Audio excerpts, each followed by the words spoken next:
Aktivitas manusia tidak terlepas dari sistem kerja otak dan otot. Otot yang bergerak adalah atas perintah otak. Terdapat satu hal lagi yang mungkin selalu mendampingi aktivitas kita, yaitu emosi. Emosi dikendalikan oleh bagian otak dalam yang disebut amigdala. Bila amigdala bereaksi, tentu akan berpengaruh terhadap apa yang kita lakukan.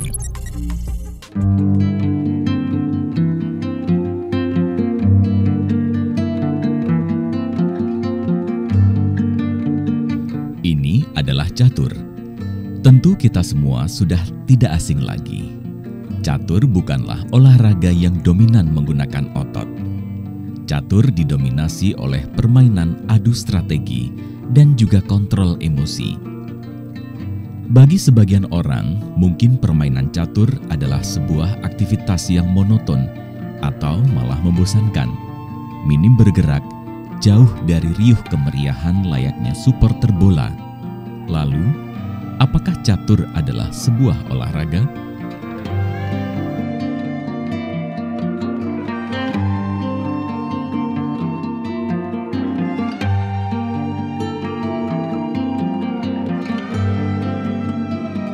Ketika kita bermain catur, kita melakukan catur, menyusun strateginya itu seperti kita melakukan analisis ya.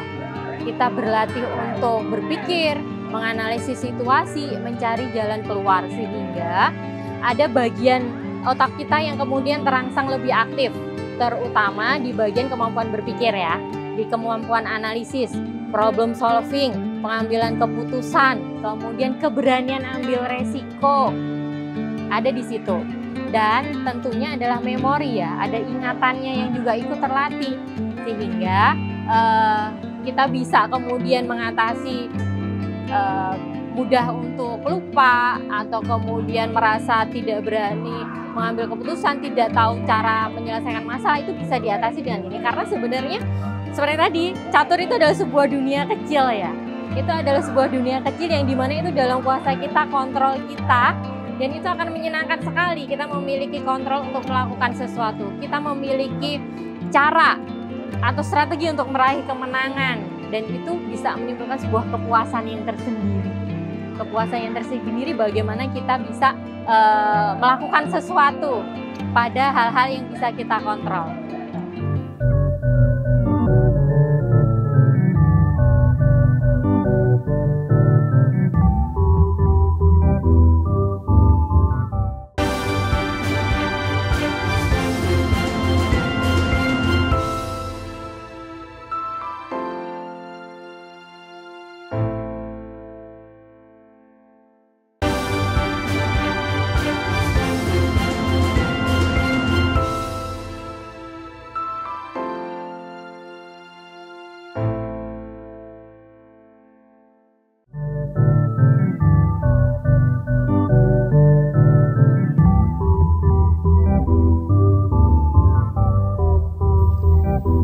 Jauh dari kata mengolah raga. Namun, tahukah kita bahwa sebenarnya aktivitas bermain catur adalah sebuah aktivitas mengolah pikir? Membuka syaraf di otak agar tetap menjaga konsentrasi. Dan hal inilah yang membuat permainan catur dikategorikan sebagai olahraga, meski hanya minim aktivitas raganya.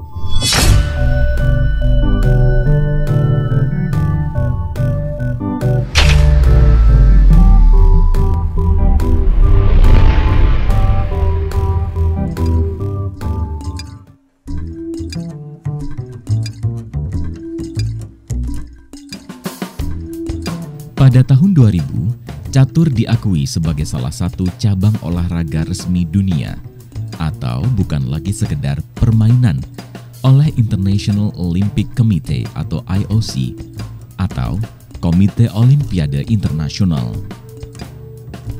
Olimpiade khusus catur diselenggarakan setiap 2 tahun sekali, dan bukan seperti Olimpiade multicabang olahraga lainnya yang diselenggarakan 4 tahun sekali. Dikarenakan kerumitan, keunikan, dan dinamika permainan catur yang berkembang pesat seiring perkembangan teknologi komputer dunia.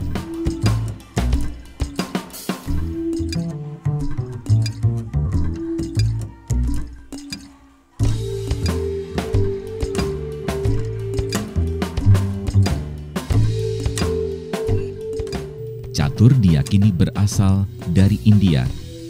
Caturangga adalah nama yang menjadi asal catur pada sekitar abad ke-7.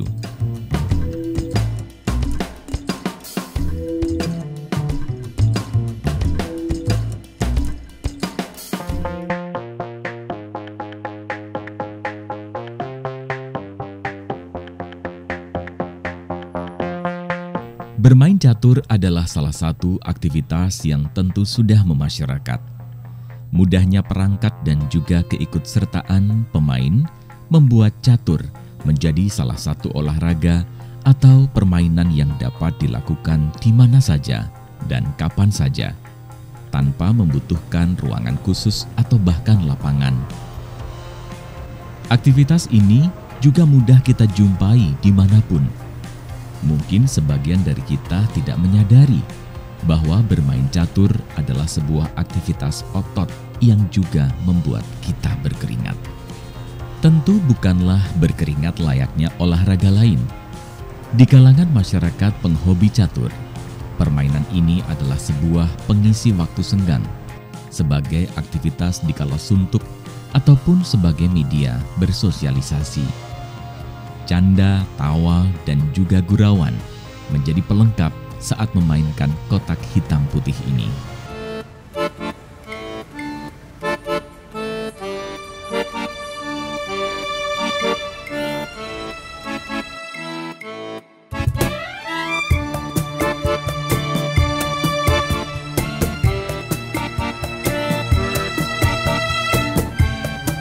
Dia hanya bertanding itu istilahnya pertandingan dia hanya 2 kursi, kemudian 1 meja, dan itu hanya dibatasi 1 papan catur ya. Tekanannya yang pertama pastinya adalah karena dia berhadapan dengan lawan face to face, itu hanya berbatasan 1 papan catur, di mana itu ekspresi wajahnya akan kelihatan, bahkan mungkin gerakannya juga akan kelihatan, dan itu menjadi sebuah tantangan sendiri, tekanan sendiri. Bagaimana atlet catur ini bisa menunjukkan ekspresi tetap tenang, tetap yakin, walaupun mungkin dia dalam kondisi terdesak, walaupun mungkin dia sedang kehilangan langkah atau mati langkah, itu ekspresinya tetap tenang. Atau bisa juga dia punya pilihan untuk menunjukkan yakin, percaya diri. Istilahnya kan ada perang psikologis ya, dia menunjukkan yakin, percaya diri untuk membuat psikologisnya lawan menjadi lemah. Itu pilihan ya. Kemudian ada juga yang atlet catur memang memilih untuk tetap tenang, dan itu adalah sebuah pilihan. Yang tadi tekanan pertama adalah karena itu face to face dan dekat sekali ya. Jadi tantangannya adalah bagaimana atlet catur mengelola ekspresi wajahnya dan juga gesturnya. Karena kalau misalnya cemas, ya itu pasti akan kelihatan dari gesturnya.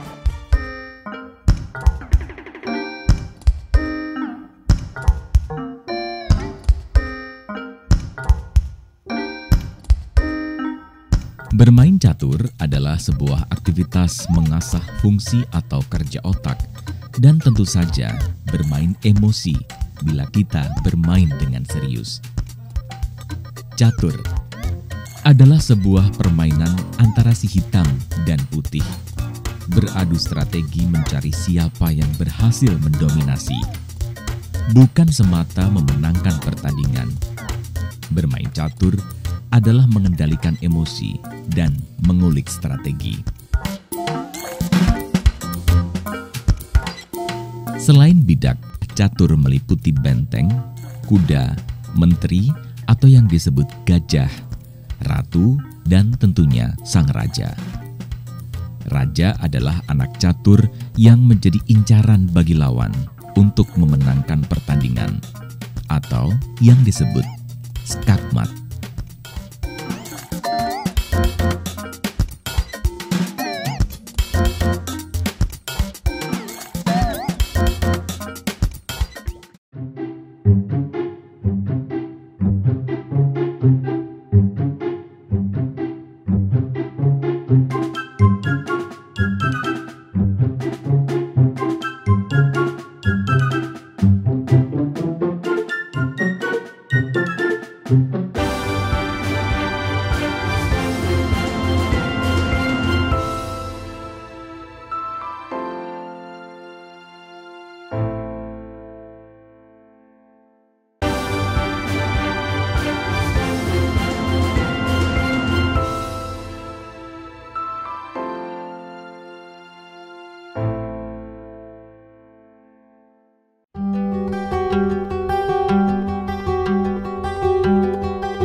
Ini adalah Syifa. Gadis kelahiran tahun 2000 ini memutuskan untuk menjadi atlet catur sejak di bangku sekolah dasar. Tentu bukanlah sebuah ketidaksengajaan. Syifa pertama kali mengenal permainan catur dari sang ayah.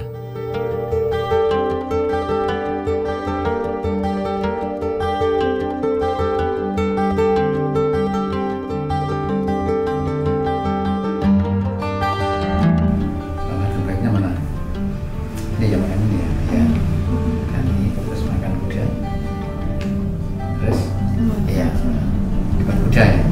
Nah, kita teruskan ya. Assalamualaikum.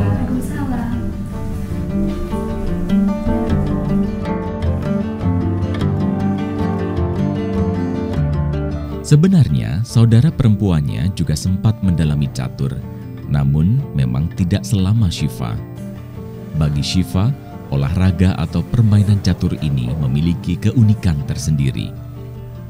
Masing-masing bentuk buah catur memiliki langkah berbeda dan membuat setiap lawan memiliki peluang langkah yang sulit diduga, namun dapat dilogika. Baginya olahraga catur adalah olahraga yang menghafal, di mana sebenarnya mengasah kemampuan untuk membaca pergerakan lawan. Syifa sudah menjadi pelaku olahraga catur selama kurang lebih 11 tahun. Segudang prestasi pun juga berhasil diraih Syifa, mulai dari kejuaraan lokal hingga internasional.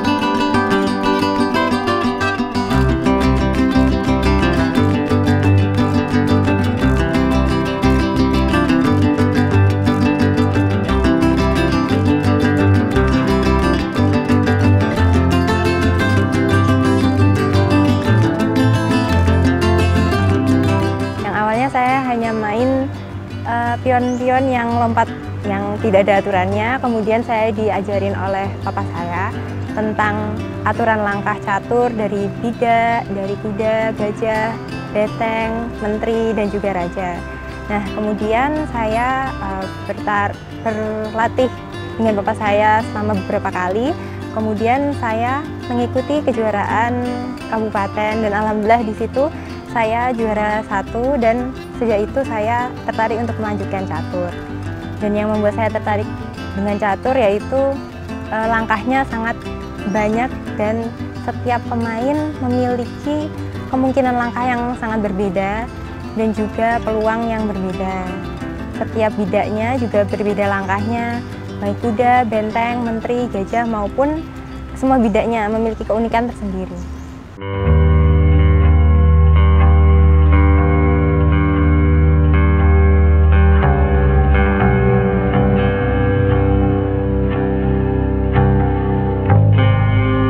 Saat ini Syifa tengah mengenyam pendidikan di sebuah perguruan tinggi negeri di Yogyakarta. Menjadi seorang atlet profesional tak membuat prestasi akademiknya tertinggal. Justru bermain catur menambah kemampuannya di bidang eksak.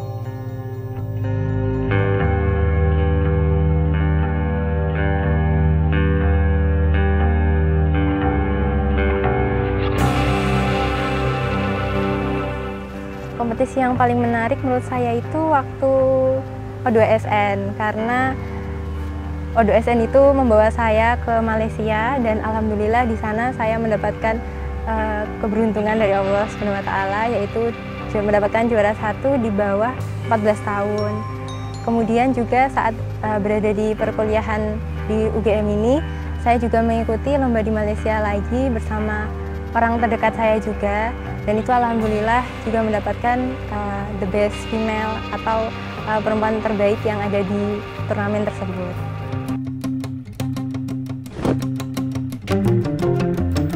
Menyusun strategi tentu bukanlah hal yang mudah. Relaksasi adalah salah satu kunci sebelum menjalani sebuah pertandingan. Catur juga sering disebut sebagai olahraga otak, bermain logika, juga emosi jiwa.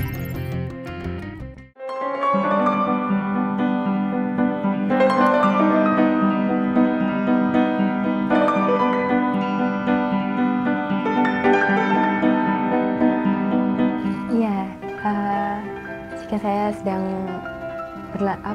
memainkan papan catur itu, saya sering tidak sadar dengan lingkungan sekitar karena terlalu fokus. Kemudian seperti ada kerajaan seperti itu yang harus saya kalahkan. Jadi di luar sekitar papan itu saya sering tidak sadar. Jadi fokus pada papan saja seperti itu.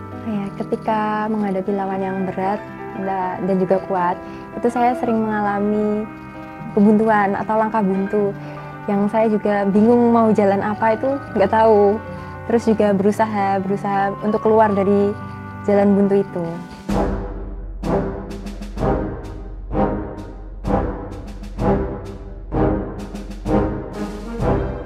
Mencari jalan keluar saat terjebak tentulah tidak mudah.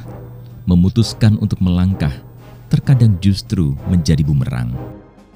Waktu yang tepat untuk menyerang yaitu ketika lawan lengah dan posisinya itu ada kesempatan juga, posisi yang terbuka itu lebih baik untuk menyerang.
Monggo Mas Adi.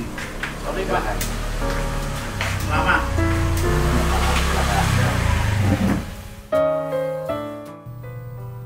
Catur adalah olahraga visual, di mana seorang atlet benar-benar harus melihat setiap langkah lawannya.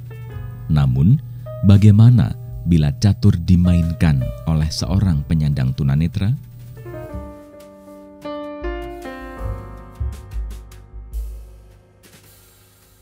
Ardi Nugroho, pria penyandang tunanetra ini, sudah sejak 2015 silam mendalami olahraga catur hingga akhirnya memutuskan untuk menjadi seorang atlet. Bermain catur adalah sebuah aktivitas untuk melatih ketajaman berpikir hingga ke tahap analisa. Bagi atlet catur disabilitas, khususnya penyandang tunanetra, tentu terdapat perbedaan dari segi perangkatnya. Papan catur dan juga buah catur memiliki spesifikasi khusus atau yang biasa disebut catur braille. Terdapat lubang untuk memasang anak catur supaya tidak terjatuh saat dipindahkan. Selain itu, juga terdapat kategori dalam setiap kejuaraan atau perlombaan. B1 adalah kelas untuk penyandang kebutaan total, sedangkan B2 dan B3 adalah untuk penyandang low vision. Untuk netra atau B1 buta total atau B2 B3 yang low vision itu memang bedanya lumayan terasa ya, terutama durasinya ya. Kalau untuk yang daksa ataupun yang umum itu memakai 1 jam, untuk yang teman-teman netra bisa 3 jam. Untuk yang netra itu juga pasti tidak terlepas dari teori, karena kalau teori itu bagus, tentunya juga proses merabanya juga memutuskan menjalankan buah akan semakin pendek gitu kan.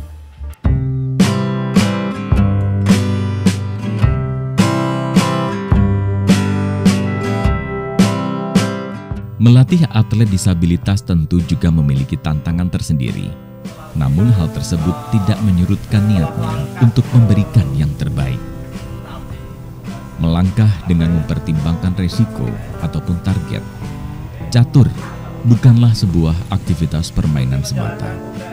Layaknya menjalani kehidupan nyata, strategi dalam catur adalah sebuah gambaran bagaimana emosi dan logika mampu menyatu untuk menggapai sebuah tujuan.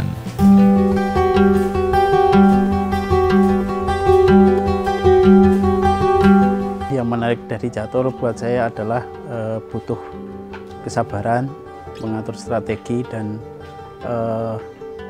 benar-benar melatih untuk hafal dengan petak-petak itu. Cara kami biasanya membuka seperti data lawan-lawan itu kan biasanya suka ya bertanding juga, entah itu online atau itu offline. Nah, salah satu tugas kami selaku pemain, selaku atlet ya mencari database itu agar kita bisa menyusun strategi untuk melawan lawan kita itu.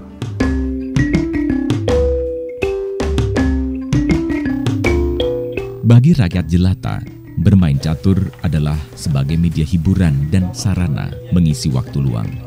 Namun bagi para atlet, bermain catur tidaklah sebatas hobi, namun aktivitas serius untuk menggapai prestasi.